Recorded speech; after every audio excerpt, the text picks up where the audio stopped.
my high school sports, the Coach Jones shows. How you doing this morning, Coach Jones? Doing great, man. Happy to be here. Happy to have another week to be able to sit here and discuss football with you. And I'm excited about it. Well, Coach, last week was homecoming. You guys put on the show, not just in the parade and the pep rally, but you put up 62 points against Northwest Classen. Give a chance to give some guys who really don't get that much playing time, a chance to get some game time. But tell us a little bit about the game, though.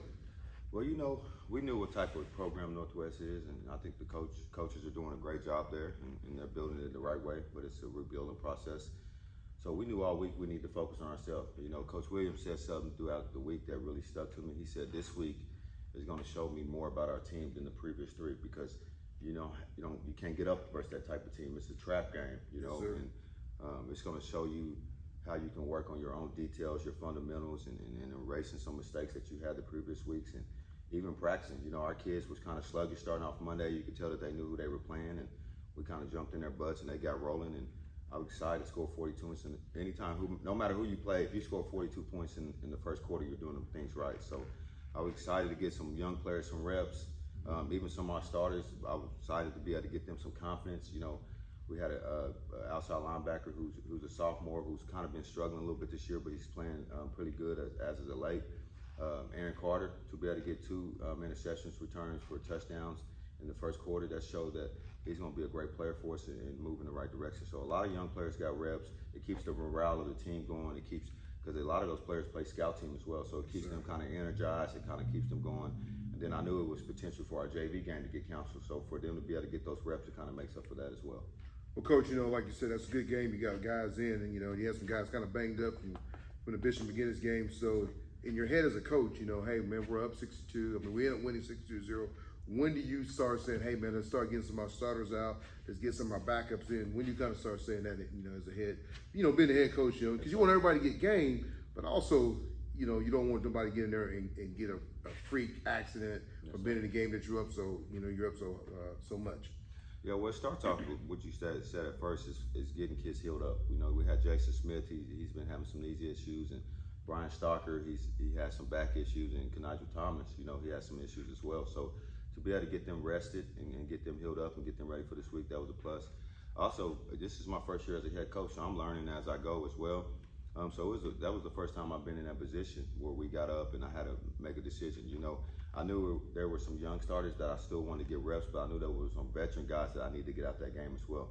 And I don't think it was necessarily worried about injuries. I just think it was, I want to be respectful to Northwest. I knew the game was out of hand, and I didn't want to beat those kids down. I've been on the other side of it, so I wanted to be respectful towards that. But I also didn't want to take away from our kids the process of learning the schemes, the process of getting reps, getting film to get recruited. So it's a lot of different things that go into those decisions. So when we got up 49-0, I was like, hey, it's time to start getting some of those younger guys in. It's time to start getting them reps to keep them going and to build depth. With COVID going on this year, you never know when contact tracing is going to come. So the more depth you have, the more prepared you could be to be able to handle that. So towards the mid second quarter, I started to see things get out of hand. So I knew it was time to start making those decisions to put those backups in. That's good. It looked like Virgil Gates had a pretty good game throwing the ball, man. He had 2 touchdowns to Jaden Jones. Yes, one was called back, but see, just got through the football, got a chance to catch you on Friday night. Yes, being off on Friday, we got a chance to go watch the Booker T game, Tata game, and going in, there's a good chance you can play Booker T. There's a good chance you can play Tata. So and I said it on my show, my Keep It 100 show, and I said it on the Coach Jones show. The better this young man can get at throwing the football, I think the farther that Dell City can go. So how did he do Thursday night? Well, we knew going into the game, like you said, we wanted to kind of put a big emphasis on the passing game because he's a natural runner. That's going to be there regardless. Against Bishop McGinnis, he was kind of missing some things, and I knew I wanted to kind of see myself as a head coach to be able to be more precise on that. So he did well. He threw the ball well. He got it out of his hand. Our receivers did a good job catching it, and they did a good job catching, running after the catch. Jaden caught that fade ball, and they called pass interference, which I thought was questionable. Then he also caught a little quick pass and made like 4 or 5 people miss, so that gives us another weapon that people have to worry about. Then Jaden Foreman, I think he's going to be a name to reckon with, not only on the defensive side of the ball, but as tight end. So to be able to get him some touches, to be able to get him a touchdown, I think that's only going to build up his confidence. I think that's going to get us another weapon as we put it with our running backs and Virgil as well. Yeah. That's really good. Like I said, you had some guys that, stood out. But Coach, this week you got, this Thursday night, you kind of got short. You got Stillwater, a team that's kind of been you guys' way the last few years of trying to win a district championship, even trying to get to the, get to the gold ball. Stillwater comes in with a Gundy, a name that's famous here in the Middale area. Gage Gundy had a really good game last week. They got a running back, Holden Thomas. I think he had 23 carries, 113 yards, 2 TDs, and they got a receiver, Ty Smithen, had 9 catches, 83 yards. So you got some guys that, they don't have the Walker kid anymore, but they got some guys that still can go and play. And I know Gundy, the name, like I said, is famous here in Middale. And his daddy and uncle both were state championship here at Midwest City, and Dell City, being that rival. But I just tell you, he's a junior, and I know you guys got his last chance, year to face him. What are you looking, what have you seen on film about this young man, how he's grown and gotten better? Well, Stillwater is offensively, they keep things simple. They run one formation. They might throw another one out there here and there, but for the most part, they run 20 personnel, which is 2 backs and 3 receivers. Mm-hmm. They stick with it, and they do it well. In the past, they have controlled the game against us with the number 1, Walker. They are a little bit different without him. They don't have that star power, but they're still a consistent team. They're going to play great fundamentals, and they're very physical up front. The offensive line coach is Charlie Johnson. I played with him at Oklahoma State. He started off as a tight end, and he moved to offensive line his senior year at Oklahoma State, and he got drafted. He played 10 years in the NFL. He played left tackle for Peyton Manning. He also won a Super Bowl. So I know he's going to have those guys coached up. They play to the end of the whistle. They play very physical, and they know their schemes. And as far as Gundy goes, whenever you have a dad that is that caliber of coach, yes, sir. He's going to have a mental game. He's going to understand the psychological part of being a quarterback. I look at myself as a good coach, and I know how I am with my nephew, so I can only imagine how Gundy is with him with the film sessions and things that go on at home, and also with his brother. His brother's a college quarterback, so the advice and leadership that he's getting at home, and you mix that in with his coaches at school, I think he's going to continue to mature and be a great quarterback. So I look forward to the challenge. I look forward to the challenge of playing these type of teams. I keep telling our kids, if we want to be the program that we want to be, you got to go out and win these games. You can't run from it. You can't escape it. It's just that's the process of it. And Stillwater hasn't lost a district game since 2017. So that's a great accomplishment. So we're looking forward to this challenge, and we've done well this year as far as challenges. I feel like we're 2-1. We had the challenge of beating Bishop McGinnis and Carl Albert, and ultimately we didn't win the challenge against Booker T. But I'm looking forward to another great challenge and seeing where we're at as a program. Well, Coach, like I said, it seems like it's gonna be a great game. They kind of run that zombie defense. They still running that. Yeah, they are. And my mentality as a defensive coordinator was, if you're blitzing people, these are all high school kids. One of those offensive linemen is going to make a mistake. So I always feel like if I was bringing 6 and 5, somebody's going to make a mistake. And don't let your kids be athletic and have one-on-one matchups. They're going to win it. Yes, sir. So they do a good job of that. I call it magic, where they're all standing around and then all of a sudden they shoot it at you.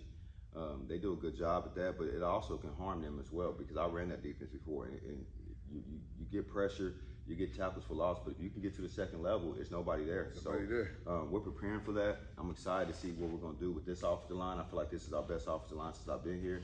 I think they're more capable, and they have the tools to be able to handle what Stillwater brings defensively. So I'm excited to see what they can do this week.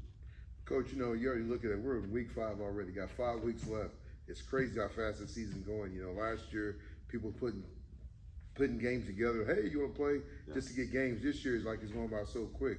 And Coach, I got to tell you, these next 5 weeks, you got some tough games. You got Stillwater this week. You got Midwest City, one of the biggest rivals in Middale.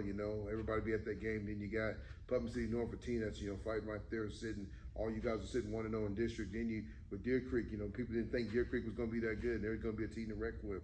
So in the next 5 to 9 weeks, you got some solid teams. And I know you're not looking ahead, but I just said, man, if you can take care of business, not like you said. Thursday night. Stillwater has not lost a game, a conference, when you said a district game since when? 2017. Hey, that'd be really good for this program to go off and knock them off and do good things. And I'll just tell you, some of the guys that stood out last week, you said player of the week, we had Foreman, defensive end, tight end, ended up getting the offensive player of the game, and you had Aaron Carter, got the defensive player of the game. I had a couple interception, and then the special team goes to the whole team for whole defense for punt return. Yes, sir. Well, they blocked 2 punts. Yep. Hey, that's amazing. Like you said, that's kind of like fantasy football. When you can get Absolutely. that, you can get your defensive score for you, Absolutely. man. You're gonna win the fantasy game. But coach, like I said, I'm looking forward to this game. Thursday night. I know it kind of got moved ahead, but how do you prepare for that? You don't have the whole full week to get ready for this team, and you got to, and especially a team like this. Well, starting off with the players of the week, Jaden Foreman, like I said earlier, we've been wanting to get him implemented in the offensive game. Anytime you got somebody that's 6'4", 250, you have to utilize that. You can't let that go unused. And I see it all the time with high school coaches. They have the bodies and they try to go one way, or they just don't utilize it. And I don't ever want to do that. I want to give the kids options on how they're being recruited. I think it's only fair. So I think he needs to be known as a tight end and defensive end. And then he can make that choice. Yes, sir. So for him to be able to get some recognition finally, because he's been blocking, he's been running routes, he's even been open sometimes. So, sometimes tight ends get left out as far as getting that recognition. I want him to be really exposed, and I want people to know who he is. And then Aaron Carter, he's a sophomore who's starting for us. He's very physical. I think he's going to be a Division I guy. He's learning how to play under the lights this year. It's been kind of wide-eyed. He's grew up in our system as an inside linebacker. So to make that transition to outside linebacker was a little different with all the space and things that come with that. So for him to be able to get a couple big tackles and to get 2 interceptions for touchdowns, that's big time. And I think that's only going to help his confidence. And then with the special teams unit, punt return, they've been doing great all year. We don't have good returns. Versus Carl Albert, we blocked a punt. So last week we blocked a couple punts, and that's going to be big for us. If people can start respecting our speed, I always look back to Virginia Tech. Everybody knew Virginia Tech special teams was going to be great. I want to be known as that. We got the athletes, we got the speed, so I want people to respect when they come out there for punt that you better block your butt off. Not only worry about going to tackle that athlete back there, but you better be ready to block us up. We're going to block it. So I'm excited about Jaden to see what he could do this week, and Aaron Carter as well, and also our punt return. As far as handling the short week, when they called me, the referees, they called me in August and said, hey, we're going to have to reschedule your Stillwater game. And I was kind of upset. And I said, hey, I don't want to lose a day. So they were able to help me out and get the Northwest game rescheduled to Thursday, because that was originally scheduled for Friday as well. So we didn't lose that day. We kept our stuff the same. We came and watched film on Friday. I always give Saturdays off. I feel like that's huge for family. Yes, sir. I feel like that's huge to be able to get refreshed and get away from the game. Win or lose, just get away from the game. Go spend time with your family. Go watch a college game. Whatever you like to do on the weekends, I feel like it's important. I don't feel like you need to be working 7 days a week. That's what any human being. So I feel like we're ready. We got our schemes in. I feel very confident. Stillwater might not be the team that they were previously as far as star power, but they're still a great program. So we're going to have to show up. Our kids are going to have to be dialed in and focused on the details, and I feel like they're going to be able to execute the scheme that we're putting in. That's good stuff. So Coach Jones, I got a couple questions before we end this show. Yes, sir. What's it like on game day? Coach Jones' head. What goes to your head? What music you listen to? What kind of food you eat? What's it like on game day? Because everybody got their tradition, what they like to do. Well, honestly, as a head coach, you'll be lying if you say you didn't think of the negatives. You think of all the negatives, and you probably put yourself in some negative scenarios, so if it does happen, you can overcome it. It's very easy to overcome positive things, but how are you going to respond when you're up 21-7 and then you're tied up 21 and 21 gets Bishop and they're going to score? How are you going to respond? So I try to put myself in negative situations in my mind, so when it does arise, I'm ready for it. It doesn't catch me off guard. And then as far as what I listen to the sports animal. I love the sports animal. I love Jim Traber and what he brings to the table. So I listen to that throughout the pregame, and I just kind of get away from myself and get away from the team and kind of get my quiet time. So, and I talk to my family members and friends and things like that. So I have some traditions, as far as, I always drink an energy drink, a Monster, around 5 o'clock. I usually don't drink anything after 6 because you can't leave the sidelines and go to the restroom. So I don't drink anything after 6. Yes, sir. So I've been a lot more relaxed too in the locker room. I feel like a lot of coaches want to throw their personality on the team. Yeah. I want our team to have their own personality. If they want to listen to music in the locker room, I'm gonna let them listen to music. If they want to be quiet and be that team that's kind of focused the whole time, I'm gonna let them be themselves. And I like that our kids these days are a lot more intelligent because of technology and what cell phones bring to the game. So let them express themselves the way they want to. Now if we're having some issues, I might go like as far as if we were 0-5 or 1-3, I might go in there and be like, hey, what's going on, and kind of see what's going on with the program. But right now, what we're doing is working. So I'm excited about it. I'm excited about continuing to grow as a head coach and athletic director. I think this is only the beginning for Del City. Well, Coach, like I said, that's great stuff because I tell you right now, man, being a head coach, man, you got a lot going on. Now, and also been athletic directors. Not that you're just dealing with football, you're dealing with softball and whatever other fall sports going on right now. So I just tell you though, I think this week going in, both teams coming in at 3-1. Yes, sir. Looking to get that second win in district. And they kind of put whoever wins the ball game, most likely it's going to be them Dale City Eagles. Yes, sir. They're going to sit 2-0 in district. Be sitting at 4-1, and preparing for the next 5 to 6 weeks. To take on the road to the gold ball is what we're going to call it. Yes, sir. But folks, that's another great show of Keeping It 100 Oklahoma High School Sports with Coach Jones. I tell you, this young man is doing a great job, man. His first year, man. I'm sorry to interrupt you. I want to give one more shout out. We got a coach that's been struggling with some health issues, Coach Hooper. We dedicated this season to you. Coach Hooper, I just want to let you know we're praying for you. We're pulling for you every day, and you're on our hearts, you're on our mind, and this season's dedicated to you. Regardless of what happens, we're going to play with class, we're going to play with character, we're going to be a disciplined football team to be able to show you the love that we have for you. So we love you. We're praying for you. I know you're going to get better, and you're going to be with us. Yes, sir. Well, folks, like I said, that's Coach Jones, man. He's always thinking of other people, not just himself, but just, his coaches, his team, administration, always giving a shout out. And like I said, you can catch some of the sponsors for the Dale City Eagles on this episode of Keeping It 100 Oklahoma High School Sports Coach Jones Show. Thank you. Yes, sir.